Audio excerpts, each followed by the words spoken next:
Mahilig po ba kayong magluto? Alam niyo po ba isang ginang po sa Cebu ang nagulat matapos sumiklab ang kanyang niluluto? At alam niyo kung ano ang dahilan? Tubig. So paano ito nangyari? Panoorin po natin ito.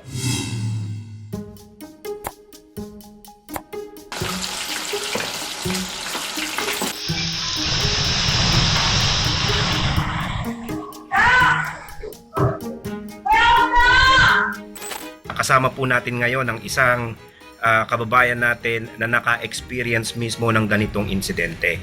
Kasama po natin sa program si Ma'am Aiza Clos de Ocampo. Siya po ay taga Tudela, Camotes Island sa Cebu.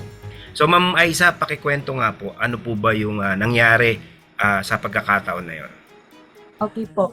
So, it happened po last March 17, no? Tuesday. Habang nagluluto po ako, hindi ko po inaasahan na ganun po ang mangyayari. Nagsimula po yon nung maski ako po, hindi ko po talaga namalayan na nakasalang na yung kawali, tapos naka-on na po yung yung apoy. Tapos habang hinahanap ko pa po yung pinaglalagyan ng oil, nag-iinit na po yon. Tapos nung nakita ko na po, pagkalagay ko doon, parang umuusok na siya. Tapos hindi ko lang din yun pinakialaman. Tapos kinuha ko na yung mga sangkap. Tapos pala sir, yung mga sangkap, nahaluan siya ng tubig kasi ang chopping board po na ginagamit ko ay bagong hugas po. Kaya, nung nag-prepare na ako ng mga sangkap, nahaluan po siya ng tubig. Yes po. Tapos, nung inihulog ko na po yun sa kawali, ayun, biglang tumalsik yung oil dahil sa tubig. Nung tumalsik, ayun, dinakip na ng apoy. Tapos, as in, yung apoy, biglang nagliyab talaga. Yan Yes, po. kita-kita po dun sa video na in-upload nyo yung reaction talaga na paglagay nyo pa lang nung nilulutuin nyo ay Yes talagang po. malakas na apoy na agad. Bagamat yung tinignan ko po yung video na in-upload nyo, hindi naman kulob yung lugar po ninyo kasi parang sa left side ng video parang open po ata yun, no? Yes po. Hindi naman po. Mas mahangin naman po. Mahangin naman, no? Mm-mm. So after nung insidente na yun, ma'am, nakita ko po na parang may binuksan kayo. Yes po, kasi nung lumiyab na po yung apoy, ang unang sumagi talaga sa isip ko na kapag inon ko yung range hood or yung exhaust fan, makakatulong yun kasi akala ko sisipsipin niya yung apoy. Nakalimutan ko na dapat yung sisipsipin lang sana ng range hood ay smoke o kaya yung amoy. Yes. So, doon ako nagkamali talaga kasi yung sinipsip ng range hood ay ang apoy. Yes po. Nung nakita ko na po, hindi ko nga na-off yung apoy, doon lang kasi ako nakafocus sa range hood. Kaya, nung pagtingin ko po, tinapon ko agad yung yung kawali doon sa sink namin kasi may tubig po doon eh. Nung pagkahagis ko po, ang next ko po na ginawa ay pagtingin ko po sa range hood, yun, umaapoy na din po.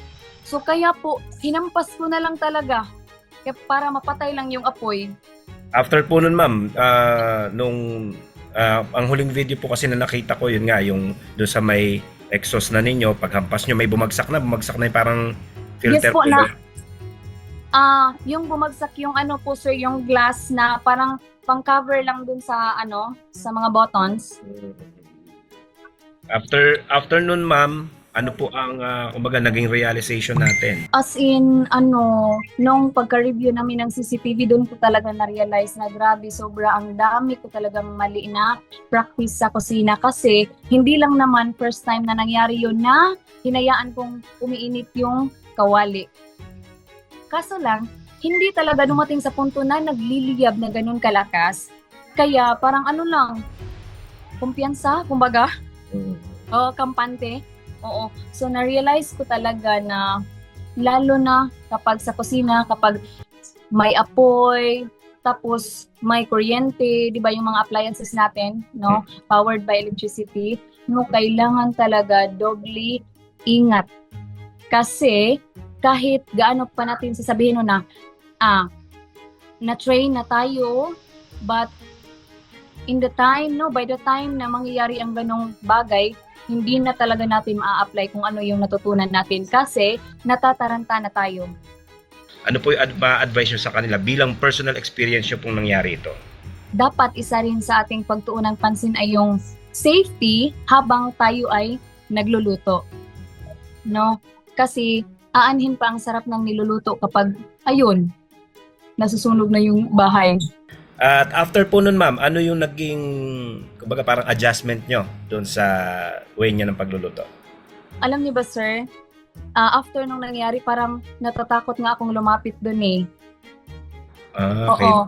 Parang ng sort of phobia, ano? Yes po, natatakot pa talaga ako. Tapos, no, since ako naman talaga yung nag-prepare ng pagkain namin. So, mula noon, ayun, sinigurado ko na talaga na mahina na yung apoy. Kapag hindi pa ready yung mga sangkap, yung mga lulutuin mo, wag mo nang isalang o kaya wag mo nang i-on yung burner talaga. Ma'am, yung lalaki po na parang tumakbo, sino po yun, ma'am? Asawa ko po yun, sir. Ano po yung naging reaction nyo, ma'am, nung nangyari yun? Nung sumisigaw ako na, help! As in, takot na takot ako talaga doon, sir. Kasi ang tagal pa naman niyang bumaba. Tapos nung bumaba na siya, parang pinagtawanan lang ako. Sabi niya, ang dali lang naman sana ng ginagawa mo. Ba't humantong pa sa ganon? Sabi niya, dapat off lang agad ng burner. Ako, iniwanan ko nga yung burner na naka-on pa. Siya na lang talaga ang nag-off. Nakita ko nga po yun sa video, ma'am.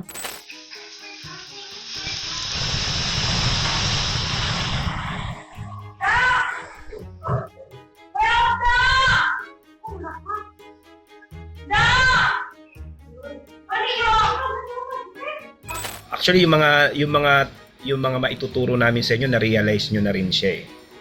Yan. So, Yes po, sir. tama po yon. Unang-una po ang ating gagawin na part ng pag-iingat sa pagluluto. Una po, i-atras pa natin ng kaunti. Siyempre, yung mga gas stove natin, yung ating mga gas hose, yung mga baka magkaroon ng leak or may luma. May certain time po yan na kailangan papalitan natin yung mga hose po ng ating from tank to stove. So meron po kasing merong lifespan lang po yan na kailangan i-check po natin from time to time kung yan po ay may crack na.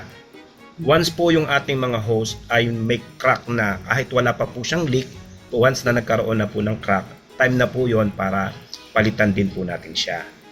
Katapos po, yung mga tank naman din po natin, yung mga gas tank naman natin, if nagkaroon na po siya ng parang corrosion or parang may kalawang, yan, time na rin po yan. Dapat wag na rin po natin patagalin at papalitan na rin po natin yan. And even yung ating mga gas stove, yung mga pipe niyan, may mga pipe po yan from hose, may pipe na pagkakabitan, check din po natin yon kung may mga corrosion na. So kapag may corrosion na po, ay palitan na po natin siya. Yan. So punta na po tayo doon sa time na magluluto na tayo. So tama po yon. Ang una natin gagawin, i-prepare muna po natin lahat, yung mga ingredient, lahat ng mga gagamitin natin for cooking bago po natin buksan yung ating mga gas stove. Yan, tama po yon, yung isa po sa na-realize ninyo.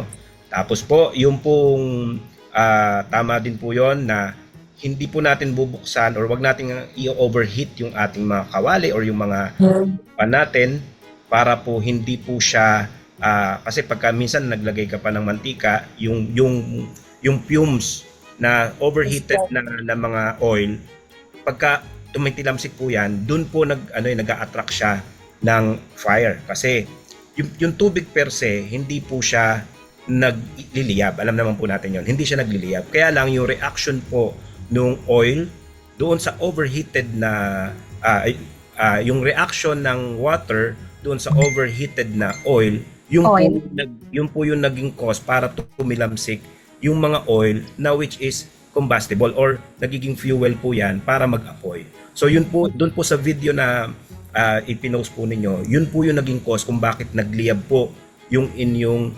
pinaglulutuan. Not per se yung tubig. Kaya lang naging contributory po yung pagkakalagay ng ingredient na mayroong kaunting tubig para mag-react po yung overheated na oil at tumilamsik siya at mag-attract po ng apoy dahil yung inyo pong pinaglulutuan ay gas stove or yung burner. So meron naman din po kasi ngayon mga lutuan, yung mga electric na no? Pero naka-pertain po tayo ngayon doon sa mga ang pinaggagamitan ng LPG. Yan. Tapos, kung magagawa po natin yun, magiging less po yung ating incident na magkaroon po ng sunog. And I think yun naman po yung nabanggit nyo as part of your realization doon sa incident. Ngayon po, siguro ang may advice po natin din, since tinanong ko po kayo kung ano po yung after that, ano po yung naging adjustment nyo, parang nakaramdam kayo ng takot, na parang nagkaroon kayo ng phobia na ayaw nyo munang lumapit doon sa area. Pagdating po sa mga ganyang incident naman, try to yung unti-unti po maibalik natin siya. Maibalik natin yung ating kumpiyansa sa pagluluto. Siguro start nyo muna po na doon sa kung kasama nyo yung asawa nyo, pwedeng kayo muna ang magpe-prepare ng mga ingredient, pero maaring yung asawa nyo muna po yung magluluto or magsasalang.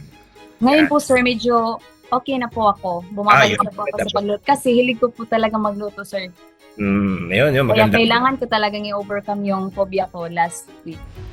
Ayan, tama po yun. Tapos, kung sakali man magkaroon talagang nagkaroon ng ganyang incident, ang una-una po natin gagawin is wag tayo magpapanik. Yun po. Ang pinakamahirap gawin, sir, wag mag-panic. Hindi, ano po yan, kasi para po maano natin siya, dapat meron tayong mga drills na ginagawa. Yan po ang isang ano natin dyan. Attend tayo sa mga drills, attend tayo sa mga seminars kasi nakakadagdag po yun ng kumpiyansa at nakakadagdag po yun ng awareness para malesen po yung pagpapanik. Ngayon po, kung sakali nga pong may mangyaring ganyan, yung source po ng apoy ang ating kakat. So tama po 'yon. Kung kaya po natin accessible yung switch or yung pinakapihitan ng gas stove, patayin po natin. Or yung mismong yung tangke, patayin po natin para po mawalan na po ng supply ng gas yung mga nag-aapoy. Ngayon, ang apoy naman po ay mamamatay naman po yan once na nawalan po siya ng oxygen. Isa po yun sa pwede nating gawin.